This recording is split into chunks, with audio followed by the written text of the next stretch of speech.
तो welcome to this session on conversation दिल से। यहाँ हम लोग 2 MFDs की सक्सेस स्टोरी को फीचर करेंगे जिससे आप लोगों को सीखने को मिलेगा। तो मेरे जो पहले MFD है वो वेस्ट बंगाल के एक बहुत छोटे शहर से सिलीगुड़ी से। तो वो एक्चुअली वेस्ट बंगाल सिलीगुड़ी में बैठ के 800 करोड़ का AUM कर रहे हैं। Big round of applause for him. पहले तो उन्होंने खुद mutual fund as a mutual fund investor चालू किया था। बहुत पहले उन्होंने एक आदित्य बिरला के NFO में पैसा इन्वेस्ट किया था, तो उनका ग्रो इतना अच्छा हुआ कि खुद ही वो डिस्ट्रीब्यूटर बन गए। तो without wasting time I would like to invite Praveen Agarwal. Welcome welcome. So Praveen की एक बहुत अच्छी बात है कि मार्केटिंग में बहुत अच्छे हैं। तो Praveen, I directly start the session. तो मैंने देखा है कि आप शुरू से ही since beginning you are focusing on marketing. आप पहले न्यूज़पेपर एड्स करते थे, होर्डिंग्स करते थे, आज आप वो डिजिटल कंटेंट में कन्वर्ट कर चुके हैं। आप रील्स बनाते हैं, आप पॉडकास्ट बनाते हैं। तो ये एक्चुअली बॉम्बे आते हैं पॉडकास्ट शूट करने, इतना प्रोफेशनली इनका पॉडकास्ट होता है। आप कभी देखिए, बहुत बहुत अच्छा है, ये पॉडकास्ट में काम करते हैं। तो मुझे जानना है कि ये कब और कैसे चालू हुआ। एडवर्टाइजमेंट्स और होर्डिंग्स तो बाद में आई। उससे पहले जब हम एफर्ट नहीं कर सकते थे तो हम आर्टिकल्स लिखते थे। ओके। और उसके लिए एडिटर से थोड़ी जान पहचान चाहिए, थोड़ा अच्छा कंटेंट चाहिए। तो शुरू में ही समझ आया कि ये बिजनेस क्या चीज़ का है। क्या चीज़ का बिजनेस है अपना? ये ट्रस्ट का बिजनेस है, राइट। तो विजिबिलिटी से ट्रस्ट बढ़ता है, कंटिन्यूअस डिलीवरी कंसिस्टेंसी से ट्रस्ट बढ़ता है। तो विजिबिलिटी के अराउंड जो भी कुछ हम कर सकते हैं, अवेयरनेस और विजिबिलिटी के अराउंड, तो हमने किया। चाहे वो न्यूज़पेपर आर्टिकल हो, चाहे न्यूज़पेपर एडवर्टाइजमेंट्स हो, चाहे होर्डिंग हो, ताकि विजिबिलिटी बढ़े और ट्रस्ट बढ़े। क्योंकि कंपीटिंग प्रोडक्ट्स या ऑल्टरनेट प्रोडक्ट्स की बात करें अपने, तो लोग कहाँ इन्वेस्ट करते हैं? ट्रेडिशनल एसेट्स में, चाहे प्रेशियस मेटल हो, चाहे रियल इस्टेट हो, चाहे फिक्स्ड इनकम प्रोडक्ट्स हो। क्यों करते हैं? क्योंकि वो उनके साथ फैमिलियर है, राइट। और ये प्रोडक्ट उनको 2 डिकेड पहले नया लगता था, अभी भी शायद उनके मुकाबले नया लगता है। तो फैमिलियरिटी एक जगह है, तो अपने को भी इस प्रोडक्ट को भी फैमिलियर बनाना पड़ेगा, और फैमिलियर बनाने के लिए विजिबल होना पड़ेगा। बिल्कुल बिल्कुल। आपके हिसाब से MFDs को क्यों मार्केटिंग करना चाहिए अपने बिजनेस का? अपने पास निश क्या है, वैल्यू प्रोपोजिशन क्या है, कैसे अपने डिफरेंशिएट हो सकते हैं? प्रोडक्ट अपना नहीं है, एंट्री बैरियर नहीं है, कोई भी ये प्रोडक्ट सिमिलर प्रोडक्ट्स सेल कर सकते हैं। तो अपने मार्केट में स्टैंड आउट कैसे करेंगे, या इन्वेस्टर को अपनी याद क्यों आएगी? बच्चे को भी जब छोटे बच्चों को भी जब दूध चाहिए होता है तो उसको रोना पड़ता है। तो एक तो आपको नस तो क्रिएट करना पड़ेगा। तो आपको विजिबल नहीं रहेंगे तो लोग आपको क्यों याद करेंगे? ये राइट, बिल्कुल सही बात कही आपने।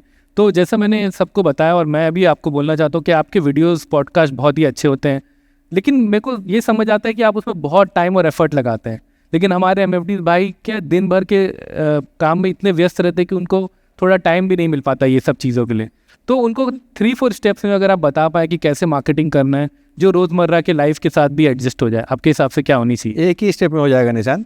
तो उसमें एक बहुत भारी सी किताब है, थिंकिंग फास्ट एंड स्लो। उसमें वही है कि पहले कोई भी काम अपने करते हैं तो उसमें बहुत मेहनत करनी पड़ती है, और ग्रेजुअली वो ऑटो मोड में आ जाती है, रूटीन बन जाती है, हैबिट बन जाती है। तो जैसे अपने गाड़ी चलाना सीखते हैं तो शुरू में दाएं बाएं कितना कुछ देखते हैं, और बाद में तो फिर गाना सुनते सुनते अपने गाड़ी चला लेते हैं। तो फर्स्ट अपने को शुरू करना पड़ेगा। वो स्विमिंग पूल के बाहर रह के किताबें पढ़ के स्विमिंग नहीं आएगी, पानी में उतरेंगे, थोड़ा पानी पियेंगे, सीख जाएंगे। तो यहाँ भी जब शुरू करेंगे, वो हो सकता है कुछ पैसा बर्बाद हो, कुछ एफर्ट बर्बाद हो, but you will learn while you are in the game and start small, be there, gradually सीख जाएंगे। और एनालॉजी के लिए अपने पास इतने सारे म्यूचुअल फंड कंपनीज है, उनके लिटरेचर है, उनकी मार्केटिंग्स है, म्यूचुअल फंड से ही है, कैंपेन है, तो वहाँ से बहुत सारे आइडियाज़ ऑलरेडी अवेलेबल हैं, चीज़ें हैं।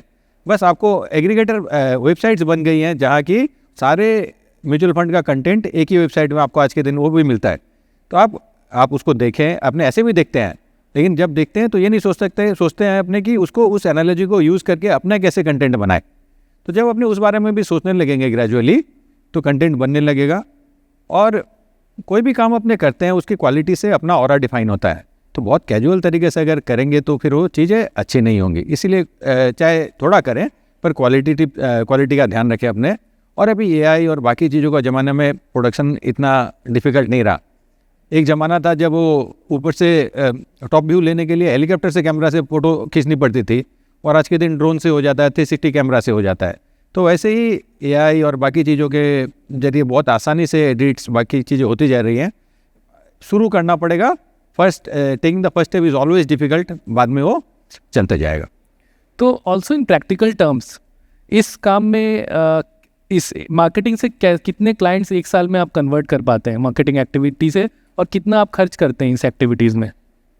लगभग 10 से 12% रेवेन्यू का हम खर्च करते हैं मार्केटिंग एक्टिविटी में, और क्लाइंट 500 से 700 नए क्लाइंट्स हर साल जोड़ते हैं। बहुत बहुत बढ़िया।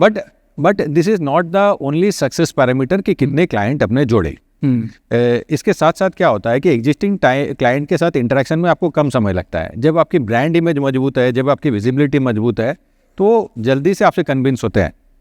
स्टोरी टेलिंग में सबसे इम्पोर्टेंट क्या होता है? कौन वो स्टोरी बता रहा है। तो एक ऑथोरिटी बहुत इंपॉर्टेंट होती है।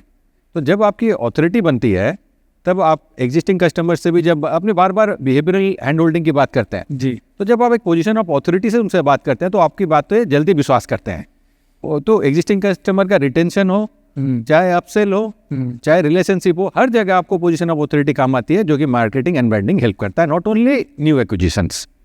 सो प्रवीण, मैंने सुना है कि आप स्टैनफोर्ड यूनिवर्सिटी से एक बिजनेस ट्रांसफॉर्मेशन का कोर्स कर रहे हैं, तो आपको क्या मोटिवेशन मिला और आप कैसे उसकी मदद से अपना बिजनेस ट्रांसफॉर्म कर रहे हैं, अगर आप बता सकें?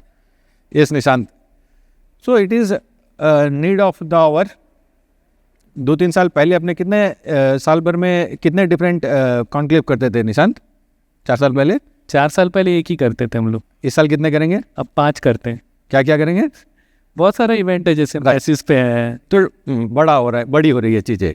साल में एक इवेंट होता था, एक एंटरप्रेन्योर एक चीज़ सीख के उसको एग्जीक्यूट करता था। अब साल में कैफे म्यूचुअल 5 इवेंट कर रहा है, गिफ्ट सिटी है, ऑल्टरनेट्स है, बहुत सारी चीज़ें आ रही हैं। सो हीरोइक लीडरशिप छोड़ना पड़ेगा। अगर मैं सोचूंगा कि मैं ही बॉम्बे आऊँगा, मैं ही चीज़ें सीखूंगा और मैं ही एग्जीक्यूट करूँगा, it is not possible, will miss the opportunity. तो टीम को आगे आना पड़ेगा, मिड लेवल मैनेजर्स को आना पड़ेगा, और कंपाउंडिंग का बिजनेस है। अपने इन्वेस्टर की सक्सेशन प्लानिंग की बात करते हैं, अपने बिजनेस में सक्सेशन प्लानिंग कैसे होगा? फिर अपने कंपाउंडिंग मिस कर जाए, जो बिजनेस इतना मेहनत से अपने खड़ा किए हैं। तो उसके लिए हीरोइक लीडरशिप को छोड़ के बिजनेस को इंस्टीट्यूशनलाइज करना पड़ेगा ग्रेजुअली। और स्टैनफोर्ड सीड का 1 साल का कोर्स है, एक बहुत ही अच्छा कोर्स है, जहाँ बोलते हैं वो post heroic leadership, the business beyond you. तो उसमें वो ऑर्गेनाइजेशनल स्ट्रक्चर जो हैं, अपने पास ऑपरेशंस में लोग रहते हैं, अपने पास सेल्स में लोग रहते हैं, 2-3 और वर्टिकल लोग हैं, अकाउंट्स होगा, पर होलिस्टिकली क्या अपने पास सारे वर्टिकल्स, सारे जो बिजनेस के फंक्शंस है उसके में आदमी है। ग्रेजुअली अपने को सोचना पड़ेगा और एक कॉर्पोरेटाइज करना पड़ेगा, otherwise this business will not live beyond us, और rather we will not be able to grab the opportunity which is in front of us. Opportunity बहुत बड़ी है। अगर अपने जूहू में बैठ के देखें, समुद्र कहाँ तक दिखता है? जहाँ तक अपनी नज़र जाती है। ये 5 ट्रिलियन से लेके 4 ट्रिलियन से लेके 30 ट्रिलियन की इकोनॉमी, 5 करोड़ इन्वेस्टर से लेके 50 करोड़ का पेनिट्रेशन, अपॉर्चुनिटी तो एंडलेस है। अब समुद्र में पानी बहुत है, अपने पास कंटेनर कितना बड़ा है वैसे ही अपने पास बिजनेस का स्ट्रक्चर कितना मजबूत है, वो डिफाइन करेगा कि अपने कितना ग्रैब कर सकते हैं, नथिंग एल्स। बहुत बढ़िया प्रवीण, बहुत बढ़िया। थैंक यू सर, बहुत दिल से बात की, बहुत अच्छे आइडिया दिया। Thank you so much Praveen. Thank you, my pleasure. Thank you.